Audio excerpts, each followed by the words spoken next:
America is a consumer culture. It is the lifeblood of the economy and often the indicator of happiness. In 2003 alone, consumer spending accounted for more than 67% of gross domestic product. Yet the idea of consumerism is not new by any stretch. The American dream is often described in material terms, for example, often in home ownership. Happiness is a nice house with a white picket fence. Nothing fuels this drive for material possessions more than advertising, which relies on media consumption. And the proliferation of media is astounding. A 2008 article in the New York Times stated that the average American spends 8.5 hours every day in front of some sort of media screen. And during those 8.5 hours, a person is often receiving advertisements, instructing them to buy this or buy that. Advertising is so ingrained in our culture, it is often easy to miss it. Today, a company can even sponsor a touchdown in a football game, or pay to have their product appear in a movie. But what are the implications of this media consumption? What is the role of advertising in our culture, and more specifically, our national identity? In this project, I will look to deconstruct advertisements, paying close attention to how advertising has not only reflected the values of our society, but also manipulated them. I will make the case that advertising has provided a false, even a harmful understanding of what it means to be an American. To understand its effect on our society, we must first understand the nature of advertising. Advertising can be defined as the activity of attracting attention to a product or business. The success of an ad is in its ability to differentiate that brand or product from the competition. In doing so, the ad must construct some meaning or association with that product. To better understand this, it is helpful to examine life before advertising. As William Obar, professor of anthropology at Duke University, points out, throughout most of the 19th century, there was no such thing as a brand.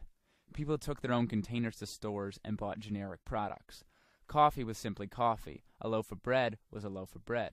But with the emergence of packaged goods, companies were able to brand their goods. As Obar explains, marketers tell us that brands have material markers, names, logos, and unique packaging and designs. But beyond these essential physical attributes, over time a brand acquires a history, a reputation, and a meaning to consumers. In other words, it takes on a personality. And so the advertiser is able to inject a kind of meaning or association with the product. There is a transference of meaning. For example, a shoe is not a shoe anymore. A brand symbol makes it a Nike or a Reebok or Adidas. And within that symbol, there is additional meaning. The Nike swoosh, for example, might connote wealth and confidence. Advertising slogans like "Just Do It" draw an association to natural coolness. There is nothing inherently cool or luxurious about a black swoosh, but Nike has become associated with those qualities through branding. Branding is made possible through advertisements, and there are several ways to read them. As Catherine Firth points out, ads have 3 different levels of meaning. There is a surface level meaning, or the overall impression of an ad. This is literally everything that is physically in that ad. In staying with the Nike example, this may be a picture of a woman's knees, and the writing that goes alongside it. Beyond that, there is advertiser's intended meaning, or sales message. Here this may be that Nike products are associated with women's strength and power. Lastly, there is the cultural or ideological meaning. This ad may be part of a greater feminist movement to empower women, for example, but it also indicates that some qualities of strength and independence are not typically associated with women, but rather tomboys. They are traditionally masculine characteristics, depicted here. This last meaning is the most interesting, and as an American Studies major, my focus for this project. If the goal of advertising is to popularize a product, then it reflects popular sentiment. It reflects society. How certain Americans are portrayed in advertisements is symbolic of their place in American culture. And advertisements are cultural artifacts, and because they often generalize to encompass a wide group of people, they begin to shape our notion of a national culture or identity. Furthermore, this idea of a national culture is very much like the concept of an ad. National identities are not things we are born with, but are formed and transformed within and in relation to representation, states Stuart Hall. To be an American does not have any inherent meaning. No one is born an American. There is not an American gene. So the notion of citizenship is constructed. Being an American relies on imposed geographical and political boundaries. Benedict Anderson explains national identities as imagined communities. Yet as Americans, there is an endless and dynamic set of associations and ideals that come with the title. In fact, America is very much like a brand. National symbols are constructed to represent America, and often these mainstream depictions are used to embody the intended ideals of the nation. One such symbol, which Werner Solers discusses, is the Statue of Liberty. Physically, the Statue of Liberty is nothing more than a copper structure standing 151 feet tall. But we know this statue to be far more than that. It is an American icon. Typically, it symbolizes the ideals of America: freedom from slavery, oppression, and tyranny.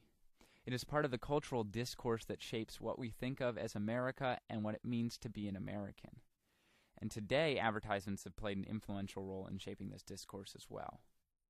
But ads, much like the Statue of Liberty, are only full of half-truths.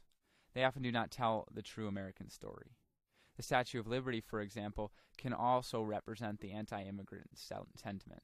Thomas Bailey Aldrich wished the statue to symbolize the gates of freedom and guarding it against immigrants. By excluding foreigners from entering, for example, it's understood that this Statue of Liberty has more complex meaning, and thus there's a huge distinction between ideal and reality. In understanding the deeper meaning associated with such symbolic representations, a more realistic notion of America is made possible. We will then briefly explore the national discourse created through the depiction of women and the military in ads over the years to support these claims. Women have been depicted in a variety of ways in ads that could have seemingly endless interpretations. For the sake of argument, I will focus on the portrayal of women in the first half of the 20th century to illustrate a false sense of empowerment these ads create. As consumers, women have always been a key demographic for advertisers.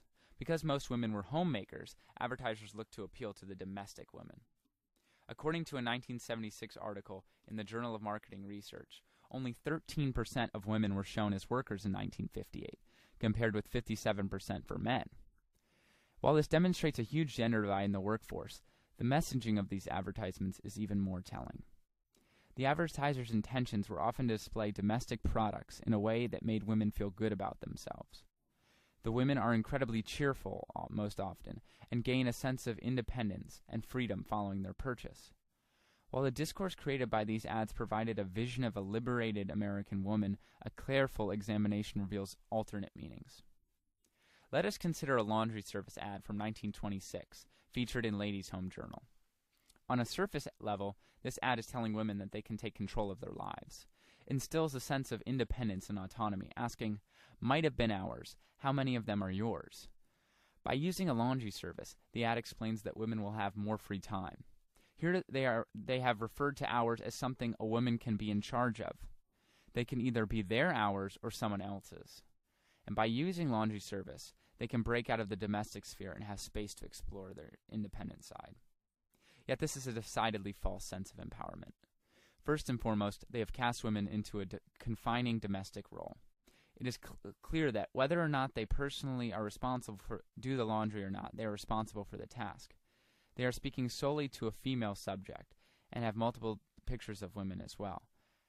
After using the laundry service, the ad exclaims, "Home, husband, children, books, the theater, happy duties and pleasures await you." Here the ad not only reflects culture, it reinforces it. By explaining domestic responsibilities as happy duties, it asserts that women should feel obligated and content to do such tasks with a smile. Additionally, they seem to exploit the women's fear in the depiction of an anxious woman. Here, the subject in the center looks incredibly worried as she gazes up at the clock and holds her chest in a troubled expression. Clearly, the ad's intent is to capitalize on many female insecurities and incite fear into these women.